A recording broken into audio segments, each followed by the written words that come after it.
Hai, salutare băi și bine am regăsit aici la un nou episod. Suntem aici cu nou episod din Top Jocuri pentru PC Slabe, episodul numărul 2. În primul episod am sărit 1800 de vizualizări și 100 de like-uri. Am zis să mai facem încă un episod. La episodul ăsta facem și noi aici un 25 de like-uri, 30 de like-uri dacă mai vreți următorul episod. Și să trecem și noi la episod, zic, nu? Locul 5. League of Legends. Este un joc apărut în anul 2009 pe data de 27 octombrie. Cerințe minime sistemul o să le aveți pe ecran. 2 GB procesor, 1 GB RAM, minim 2 GB spațiu de stocare, recomandat 15, minim Windows XP. League of Legends. În română, Liga Legendelor. Este un joc online de tip MOBA, dezvoltat și comercializat de către Riot Games pentru Windows și macOS. În 2012 Forbes s-a numit League of Legends cel mai jucat joc din America de Nord și Europa, din punct de vedere a orelor jucate în joc.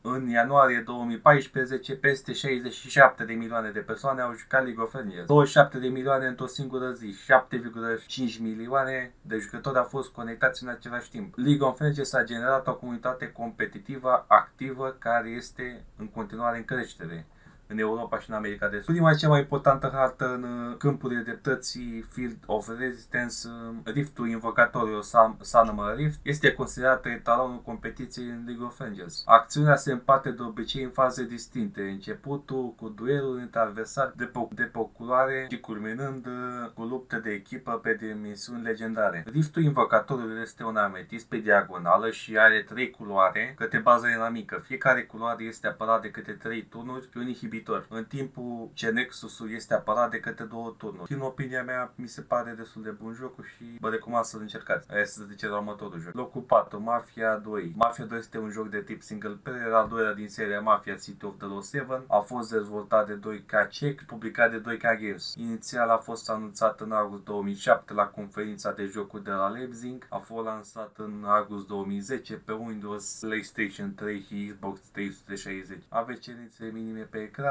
minim Windows XP, un procesor minim de Intel Pentium de 3 GHz sau un AMD Atom de 3600 plus dual core, 1.5 GB RAM, 4 de stocare 8 GB, o placă video Nvidia 1600 sau un AMD Radeon HD 2600. Jocul se bazează pe evenimentele sfârșitului anului 50. Personajul principal este Vito Scaletta, un mic de event, un fost soldat de război, întors la mama sa la sfârșitul celui de-al doilea război mondial. Când ajunge acest hangar, este așteptat de vechiul și bunul său prieten Joe Barbaro, care va începe să-și facă viața mai bună. La început, viața lui este normală, ca oricărui emigrant venit pentru a trăi The American Dream, visul american. Pe parcurs, Vito ajunge să trăiască o viață de lux, el fiind un adevărat mafiot. Prima parte a jocului se desfășoară iarna, a doua parte primăvara, iar finalul jocului toamna. Jocul se termină cu Vito împreună cu amicul său, Joe, omorându-l pe Carlo Falcone, capul uneia dintre familie mafiote din oraș, familia Falcone. Neavând de ales deoarece Leo l-ar fi ucis pe Vito, deoarece înțelegerea lui cu Leo nu-l avea în vedere pe prietenul său cel mai bun joc. Este o experiență interesantă, lumea mafia anilor 50, este un joc împărțit în două decade, anii 40 și anii 50 și se desfășoară în Empire Bay, un oraș fictiv inspirat din New York City, Chicago, Los Angeles, San Francisco, Boston, Detroit. Sunt echivalentul la 30-40 de mașini în joc, 45 cu DLC, precum și muzică licențiată din acei ani, care poate fi ascultată și cu știrile și reclamele de la cele 3 posturi de radio fictive: Empire Center Radio, Empire Classic Radio și Delta Radio. Genurile abordate sunt rock and roll, big band, ragtime, blues, Daruf. Deci cam ăsta a fost și locul 4. Trece la locul 3. Locul 3. Mountain Blade Warband. Mountain Blade Warband este un joc creat de Teleworks Entertainment, lansat pe 30 martie 2010. Este un joc de acțiune, strategie și simularea bătăliilor din epoca medievală. Poate fi jucat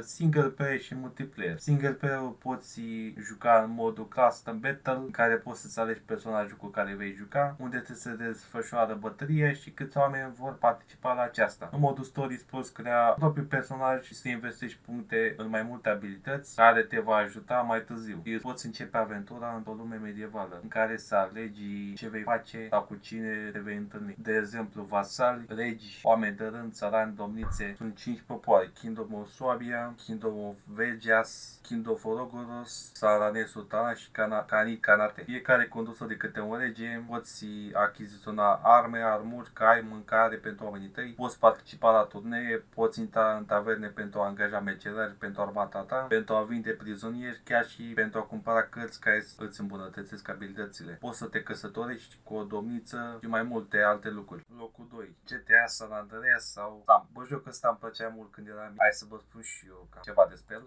Grand Theft Auto San Andreas, pe scurtat, și GTA San este un joc video de acțiune și aventură dezvoltat de Rockstar North și publicat de Rockstar Games. Este al treilea joc 3D din seria Grand Theft Auto și a șaptea din seria pe număr total, precum și al treilea din era 3 a acesteia, fiind precedat de Grand Theft Auto Vice City și succedat de Grand Theft Auto Advance. Jocul a fost lansat inițial pe PlayStation 2 în anul octombrie 2004, mai târziu și pe alte numeroase platforme precum Windows, Xbox, macOS, Android, iOS, Windows Iphone, Xbox 360, PlayStation 2, PlayStation 3, PlayStation 4 și Xbox One. Atmosfera din San Andreas este inspirată din cultura americană a anilor 1990. Acțiunea jocului are loc în anul 1992 în statul fictiv titular San Andreas, format din cele 3 orașe principale: Los Santos, inspirat din Los Angeles, San Fierro, inspirat din orașul San Francisco, și Las Venturas, inspirat din Las Vegas. Și își mărește povestea fostului gangster Carl C.J. Johnson. Se întoarce acasă pentru că mama sa a fost ucisă de polițiști corupți și alți inamici, ajungând curând să cunoască întregul stat în timp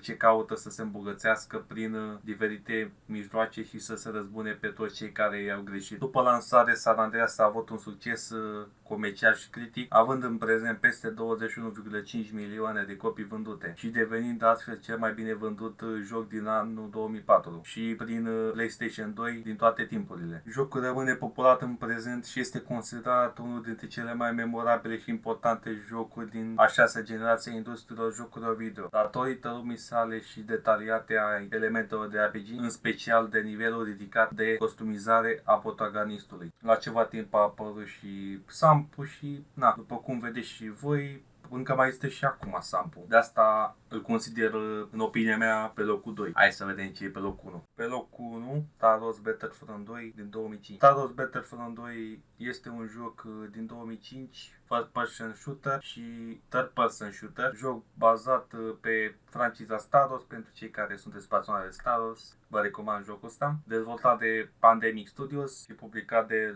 LucasArts. Este o continuare a 2004 Star Wars Battlefront și al doilea joc din Star Wars Battlefront serie. Jocul a fost lansat în regiunile PAL pe 31 octombrie 2005 pe PlayStation 2, PlayStation portabile, PS, pe Windows și pe Xbox în America de Nord pe 1 noiembrie în același an. A fost lansat pe PlayStation Store în 20 octombrie 2009 pentru descărcare PSS. Versiunea PSS a fost dezvoltată de Savage Entertainment. Jocul prezintă vehicule, personaje, mecanisme de joc, hărți, misiuni noi, în comparație de Battlefront 2 original. Spre deosebire de primul joc, Battlefront 2 prezintă o campanie mai bazată pe narațiune, repovestirea porțiunii din povestea războiului stelelor din punctul de vedere a unui veteran imperial Stormtrooper, amintindu-și timpul de serviciu în serviciul Republicii Galactice și al Imperiului Galactic. Adăugările gameplay-ului de pe Battlefront includ folosirea Jedi și Sith, modalități de joc suplimentare, cum ar fi atacul eroilor